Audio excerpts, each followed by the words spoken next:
পুরো পৃথিবী জুড়ে চলছে তৃতীয় বিশ্বযুদ্ধ। আমাদের হাতে এসেছে এ বিশ্বযুদ্ধের গুরুত্বপূর্ণ সব আপডেট সংবাদের শিরোনাম। শুরুতেই থাকছে ডোনাল্ড ট্রাম্পকে হত্যায় ইরানের ষড়যন্ত্রের খবর, ইসরায়েল ছড়িয়েছে সন্দেহ তুরস্কের। এবারে জানিয়ে দিব মার্কিন স্থল অভিযান শুরু হওয়ার আগেই ঠেকিয়ে দেওয়া হবে জানালো ইরান।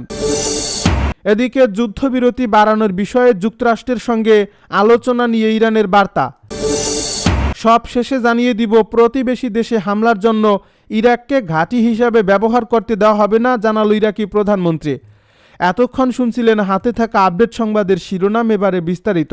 তবে তার আগে অনুরোধ রইল ভিডিওটিতে একটি লাইক এবং কমেন্ট করে জানিয়ে দিন ভিডিও সম্পর্কে আপনার মূল্যবান মতামত। আরও জানিয়ে দিন ভিডিওটি কোথা থেকে দেখছেন বা কোন জেলা থেকে দেখছেন।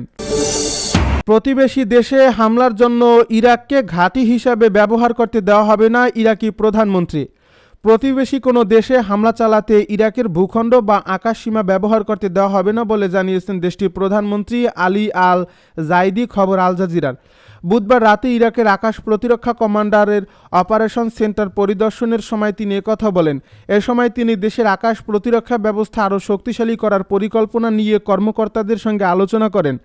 ইরাকি নিউজ এজেন্সির প্রতিবেদনে বলা হয়, দেশের নিরাপত্তা ও সার্বভৌমত্ব রক্ষায় ইরাক কাজ করছে বলে জানান প্রধানমন্ত্রী। আলী আল জাইদি আরও বলেন, ইরাকের আকাশসীমা ও সার্বভৌমত্বের প্রতি কোনো ধরনের লঙ্ঘন মেনে নেওয়া হবে না। যে কোনো পক্ষের আকাশসীমা লঙ্ঘন বা দেশের নিরাপত্তার উপর আঘাতের বিরুদ্ধে ব্যবস্থা নেওয়া হবে। যুদ্ধবিরতি বাড়ানোর বিষয়ে যুক্তরাষ্ট্রের সঙ্গে আলোচনা নিয়ে ইরানের বার্তা। ইরান ও যুক্তরাষ্ট্রের মধ্যে যুদ্ধবিরতির মেয়াদ বাড়ানোর বিষয়ে কোনো আলোচনা হয়নি বলে জানিয়েছে তেহরান।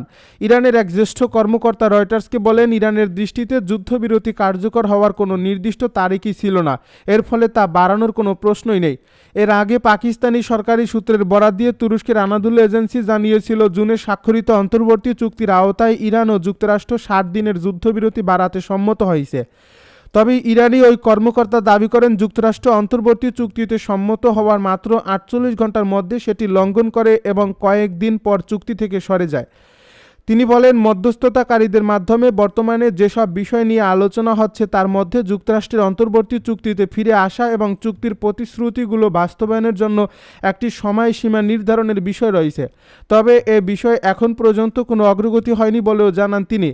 এর আগে ইরানের পররাষ্ট্রমন্ত্রী আব্বাস আরাকচি বলেন, ইরান ও যুক্তরাষ্ট্র কোনো আলোচনায় জড়িত নয় এবং ওয়াশিংটন অন্তর্বর্তীকালীন চুক্তি লঙ্ঘন করলে তেহরানও আলোচনা শুরু করবে না। এখন শুধু পাকিস্তান ও কাতারের মধ্যস্থতায় বার্তা আদান প্রদান হচ্ছে। প্রসঙ্গত, এ চুক্তিটি 60 দিনের সময়সীমা বলতে এমন একটি সময়কালকে বোঝানো হয়েছে যার মধ্যে ইরান ও যুক্তরাষ্ট্রের একটি চূড়ান্ত চুক্তিতে পৌঁছানোর কথা ছিল। এই চুক্তিতে ইরানের পারমাণবিক কর্মসূচির ভাগ্যসহ বৃহত্তর বিষয়গুলো অন্তর্ভুক্ত থাকবে। মার্কিন স্থল অভিযান শুরু হওয়ার আগেই ঠেকিয়ে দেওয়া হবে বলছে ইরান। ইরানে যুক্তরাষ্ট্র বা অন্য কোনো শত্রুপক্ষ স্থল অভিযান চালানোর চেষ্টা করলে তা শুরু হওয়ার আগেই প্রতিহত করা হবে বলে হুঁশিয়ারি দিয়েছেন দেশটির সেনাবাহিনীর উপনির্বাহী সমন্বয়ক ব্রিগেডিয়ার জেনারেল আলী রেজা শেখ। বুধবার প্রকাশিত এক সাক্ষাৎকারে তিনি বলেন, শত্রুর যে কোনো স্থল অভিযান শুরু হওয়ার আগেই গুড়িয়ে দেওয়া হয়। ইরানি সেনাবাহিনীর জনসংযোগ দপ্তরের বরাত দিয়ে IRNA এ তথ্য জানিয়েছে।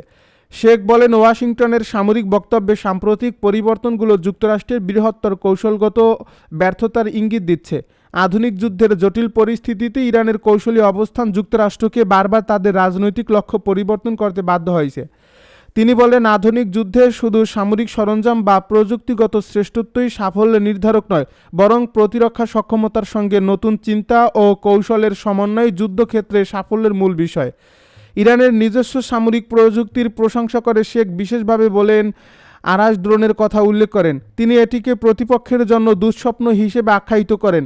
ইরানি এই কমান্ডারের দাবি, দেশটির ক্ষেপণাস্ত্র ও ড্রোন সক্ষমতার 75% বেশি এখনও অক্ষত এবং প্রয়োজনে দীর্ঘমেয়াদী সামরিক অভিযানে ব্যবহারের জন্য প্রস্তুত রয়েছে। পশ্চিমাঞ্চলীয় ইরানে অস্থিতিশীলতা তৈরির ষড়যন্ত্রের বিষয়ে কথা বলেন তিনি। শেখের দাবি, জাতীয় নিরাপত্তাকে হুমকিতে ফেলতে পারে এমন তৎপরতা আগেই শনাক্ত করে প্রতিরোধ করা হচ্ছে। ট্রাম্পকে হত্যায় ইরানের ষড়যন্ত্রের খবর ইসরায়েল ছড়িয়েছে, সন্দেহ তুরস্কের। মার্কিন প্রেসিডেন্ট ডোনাল্ড ট্রাম্পকে হত্যায় ইরানের পরিকল্পনা রয়েছে এমন একটি ইসরায়েলি গোয়েন্দা প্রতিবেদনকে তুরস্কের কর্মকর্তারা সন্দেহের চোখে দেখছেন। তাদের ধারণা, তেহরানের সঙ্গে যুক্তরাষ্ট্রের চলমান আলোচনা ভেস্তে দিতে এবং ট্রাম্প ও তুরস্কের ঘনিষ্ঠ সম্পর্ক ক্ষতিগ্রস্ত করতেই ইসরায়েলি প্রধানমন্ত্রী বেনিয়ামিন নেতানিয়াহুর সরকার ওই তথ্য ছড়িয়ে থাকতে পারে। মধ্যপ্রাচ্য ভিত্তিক সংবাদ মাধ্যম মিডল ইস্ট আইয়ের এক প্রতিবেদনে এমন তথ্য উঠে এসেছে। সংশ্লিষ্ট সূত্রের বরাতে এ প্রতিবেদনে বলা হয়, গত ৮ জুলাই দুপুর ২টার দিকে সাংবাদিকরা জানতে পারেন তুরস্কের নিরাপত্তা বাহিনী আঙ্কারা বিমানবন্দরে অস্বাভাবিকভাবে অতিরিক্ত সদস্য মোতায়েন করছে। সেখানে তখন মার্কিন প্রেসিডেন্টকে বহনকারী এয়ারফোর্স ওয়ান উড়োজাহাজটি অবস্থান করছিল। ৭ ও ৮ জুলাই নর্থ আটলান্টিক ট্রিটি অর্গানাইজেশনের সম্মেলনকে কেন্দ্র করে আঙ্কারা কার্যত নিরাপত্তা বেষ্টিত ছিল। বিভিন্ন সড়ক বন্ধ করে দেওয়া হয়েছিল, ফুটপাতও ছিল নিয়ন্ত্রিত। সরকারি কর্মীদের এক সপ্তাহের প্রশাসনিক ছুটি দেওয়া হয়েছিল এবং শহরের অধিকাংশ এলাকা ছিল প্রায় জনশূন্য। সম্মেলন উপলক্ষে তুরস্ক সরকার তুর্কি বিমান বাহিনীর ঘাঁটি ইতিমেদগুত এয়ারবেসকে, যেটি আনুষ্ঠানিকভাবে আঙ্কারা বিমানবন্দর নামে পরিচিত, বিশেষভাবে প্রস্তুত করেছিল। এর ফলে রাষ্ট্রপ্রধানরা মাত্র 10 মিনিটে সম্মেলন স্থলে পৌঁছাতে পারেন। এমন ব্যাপক নিরাপত্তা ব্যবস্থার মধ্যেই মার্কিন কর্মকর্তারা তাদের তুর্কি কর্মকর্তাদের জানান, ইসরায়েল থেকে পাওয়া একটি গোয়েন্দা প্রতিবেদনে বলা হয়েছে ইরান ট্রাম্পকে হত্যা করতে পারে। বিষয়টি সম্পর্কে অবগত কর্মকর্তারা মিডল ইস্ট আইকে জানান, ইরানের একটি স্লিপার সেল আঙ্কারা বিমানবন্দরের কাছে ট্রাম্পের নতুন এয়ারফোর্স ওয়ানকে লক্ষ্য করে হামলা চালাতে পারে বলে ওই প্রতিবেদনে সতর্ক করা হয়েছিল।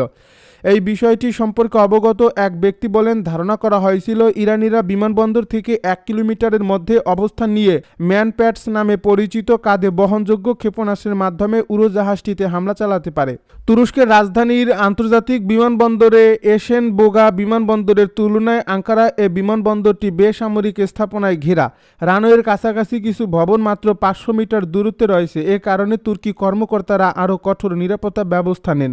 এ বিষয়টি সম্পর্কে অবগত ব্যক্তিরা জানান, মার্কিন সিক্রেট সার্ভিসও অতিরিক্ত নিরাপত্তা ব্যবস্থা নিতে চেয়েছিল। প্রথমে ট্রাম্পের আঙ্কারা বিমানবন্দর থেকে যাত্রার পরিকল্পনা পরিবর্তন করে এশেন বোগা বিমানবন্দর নির্ধারণ করা হয়। সেখানে বিমানবন্দরের নিরাপত্তা সীমানা থেকে বেসামরিক ভবনগুলো তুলনামূলক দূরে। পরে পুরনো এয়ারফোর্স ওয়ান আবার আনা হয়, কারণ এতে নতুন উড়োজাহাজটির তুলনায় বেশি কার্যকর আকাশ প্রতিরক্ষা ব্যবস্থা ছিল।